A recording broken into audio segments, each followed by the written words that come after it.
Hi, welcome to the Times of Israel's daily briefing. It is Monday, November 3rd, and I'm Jessica Steinberg.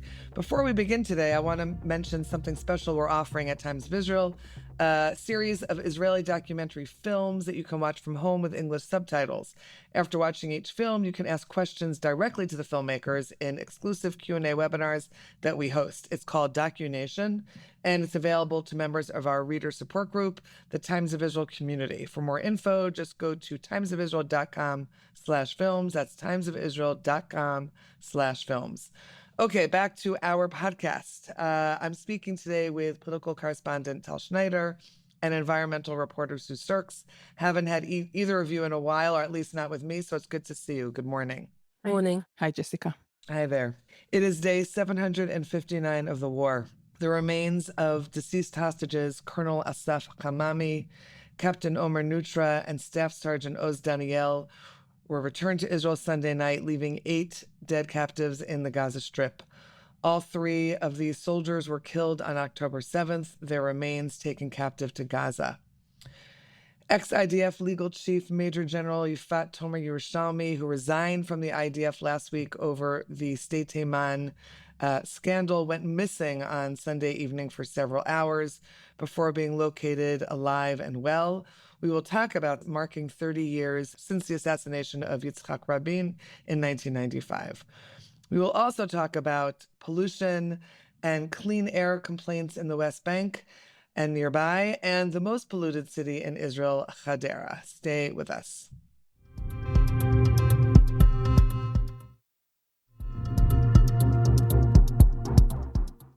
Okay, so Tal, Saturday night brought a rally that we haven't seen in a while in a different location in Tel Aviv, Rabin Square.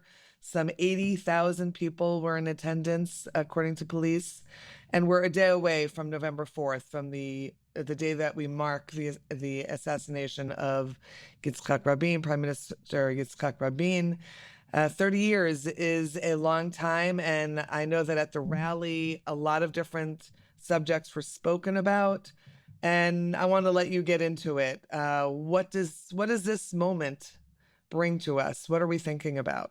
Right, Jessica. So, by the way, today marks the Jewish calendar date of the 30th year of the assassination, Yud Bet in Cheshvan, the original rally in which I attended. By the way, I was a student at the time, and I went to support the government for peace efforts. The rally took place on a Saturday night. So, for many years, people in Israel gathered once a year at the early Saturday of Cheshvan, early November, and gathering in what became Rabin Square. The square had a different name. It was changed after the assassination, and it was a gathering of, middle-aged, I don't want to say elderly, but, sometimes older people who wanted to commemorate the memory of the Prime Minister. And this Saturday, younger people came. The rally did not take place for 5 years, since, anniversary 25 up until anniversary 30. I spoke yesterday, interviewed, by the way, for the Times of Israel with Shimon Sheves, who was the Director General of the Prime Minister office at the time, and he was a very close confidant of Rabin, working, with him 24/7 for about 12 years. It was, maybe the closest person to him. The interview with him will go up on the Times of Israel website today or tomorrow. And Sheves told me that in the last 5 years, the people who were volunteering for this rally were not able to raise the funds to commemorate Rabin. This is part of the reason. It's not the entire reasons. We had COVID, then we had the judicial overhaul with lots of demonstrations and issues, and then we had the war. So it was, both all of those reasons, but also they were not able to bring the donations required. And it took on a sad note, because those rallies became kind of, as I said, people from certain age that wanted to commemorate, and no young people. And on Saturday night, for the first time after many years, the young crowd showed up. They were listening to the songs, they were listening to the speeches, and mostly the most important issue maybe, they were trying to look for, a hopeful outcome, because we are right after the end of the war, and people want to get a hold of something that will give them hope. And Rabin, by the way, was trying to, and this is the real, I think, heritage. He was trying to bring a change to a very difficult region at a time where it was not easy at that time. It was, by the way, was one of the biggest, how would you say, security commander or security leader that went after the Hamas people. He was the one who, the big explosion of the Hamas leadership to Lebanon was above his initiative, but also his fault, because, part of the problem was that those Hamas people in Lebanon learned the tricks of the trade from their, fellow terrorists, the Hezbollah. So, I mean, it's a mixed feelings about those times, but and obviously with the terror attacks that we had back at the time.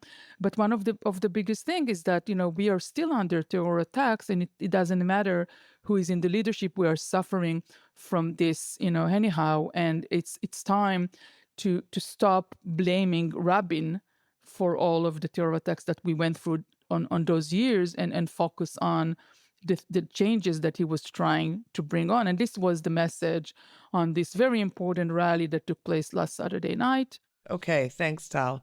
We're going to take a quick break. When we're back, we'll turn to Sue, and she'll tell us about two particular situations of pollution that have been taking place and what is or isn't being done about them. So stay with us.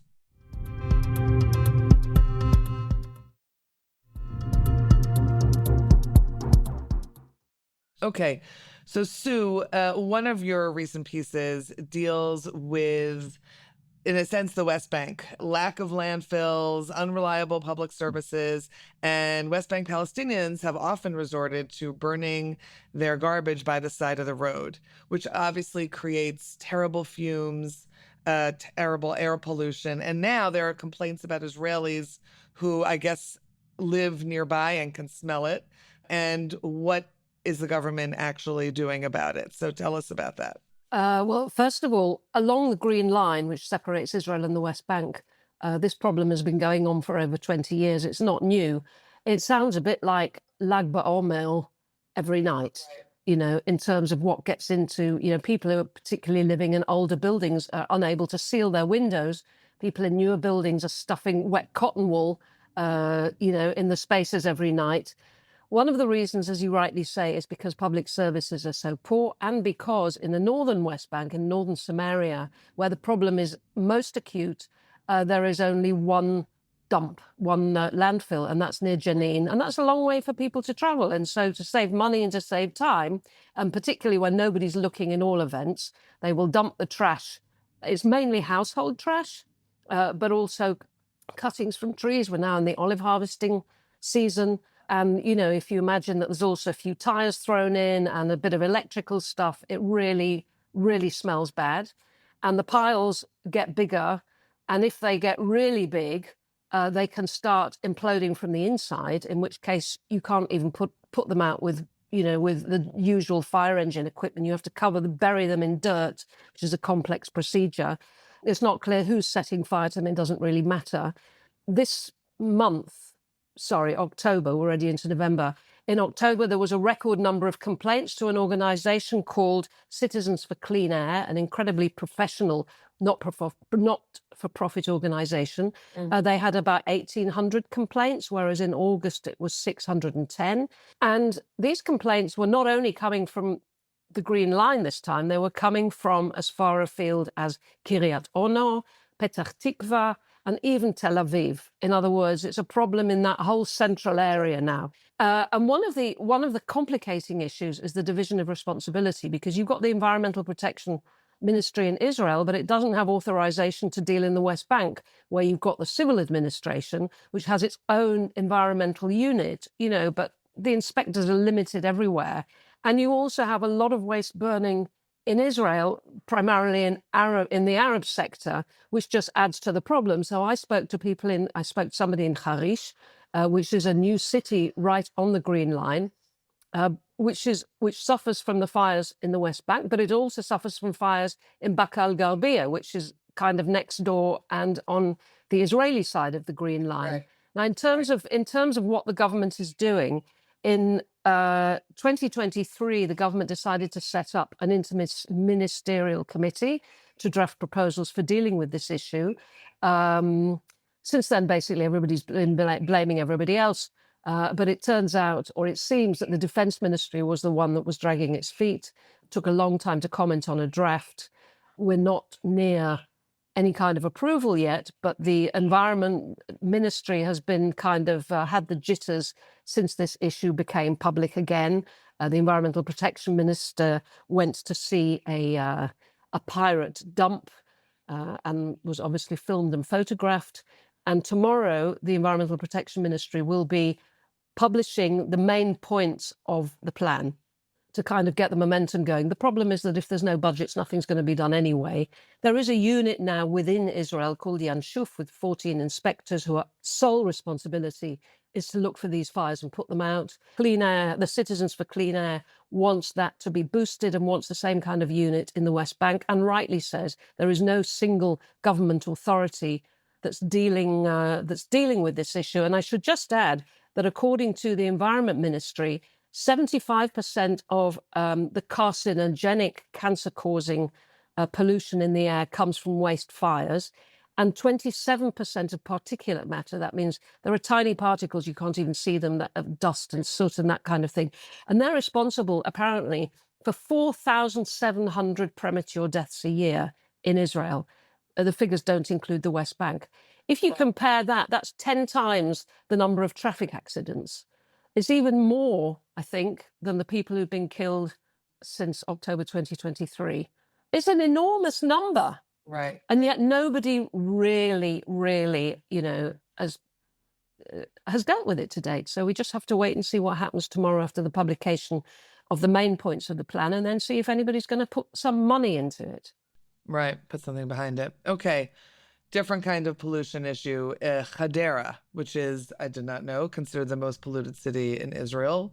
And the issue one of the issues appears to be coal power related disease because of the power station that you see from the highway.